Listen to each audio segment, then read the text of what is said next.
सुव्रत का जन्म एक धनी परिवार में हुआ था। उसे सभी प्रकार के सुख साधन उपलब्ध थे। घर में अनेक प्रकार के पकवान बनते रहते थे, लेकिन सुव्रत को केसरिया मोदक ही अधिक पसंद थे।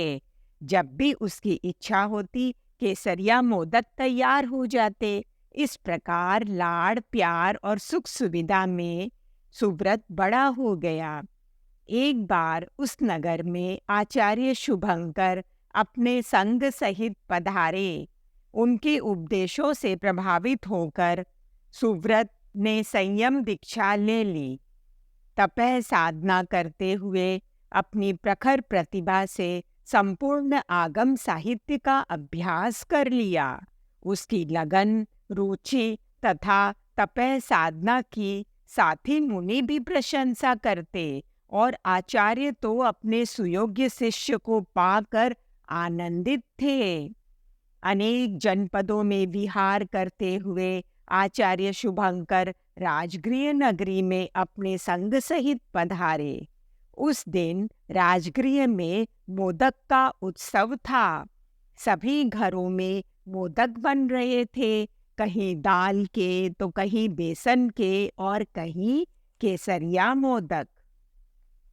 आचार्य देव के आगमन के कुछ समय बाद श्रावक समुदाय आया और क्षमा मांगते हुए आचार्य श्री से निवेदन किया, क्षमा करें गुरुदेव, हम लोग आपके स्वागत के लिए उपस्थित न हो सके।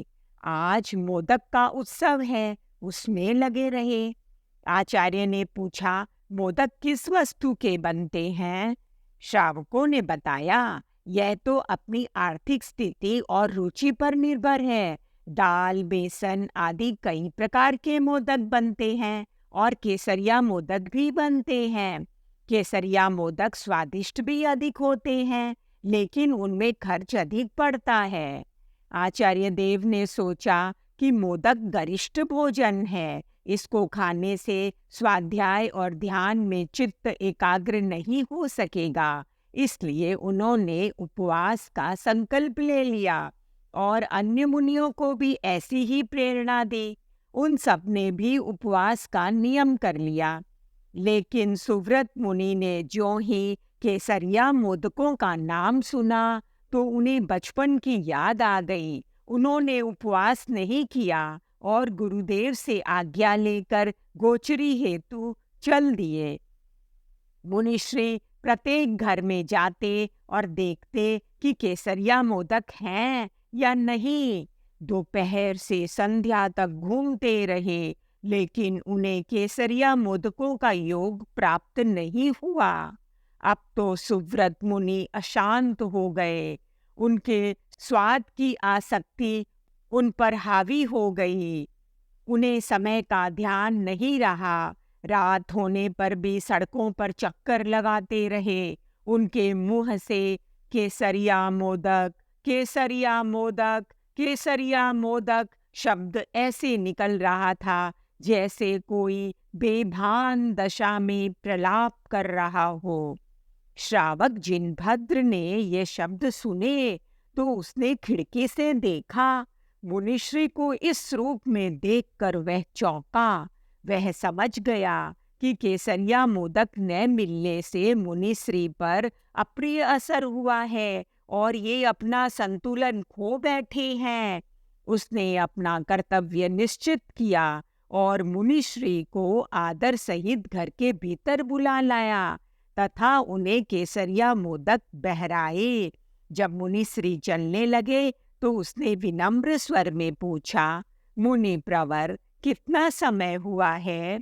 मुनि ने समय जानने के लिए जो ही आकाश की ओर दृष्टि उठाई तो तारों भरी रात को देखकर वही स्थिर हो गए। यह क्या, आधी रात का समय और मैं गोचरी हेतु भटक रहा हूँ। उनके मन में घोर पश्चाताप उभर आया। श्रावक जिनभद्र ने विनती की, भगवान, रात्रि मेरे उपासना गृह में बिताए तो उचित होगा। इस आधी रात के समय गमन उचित नहीं है। मुनिश्री उपासना गृह में ही ठहर गए। चिंतन चला, मोदकों के चक्कर में मैं सब कुछ भूल गया, साधु मर्यादा में दोष लगाया, मुझे आत्म साधना और आत्म शुद्धि करनी चाहिए, मैं स्वाद की आसक्ति में कहाँ फंस गया। चिंतन ऊर्ध्वमुखी हुआ और सुव्रत मुनि को कैवल्य प्राप्त हो गया। सभी आत्मदर्शी मुनि, सुव्रत और विवेकी श्रावक जिनभद्र की प्रशंसा करने लगे। धन्यवाद।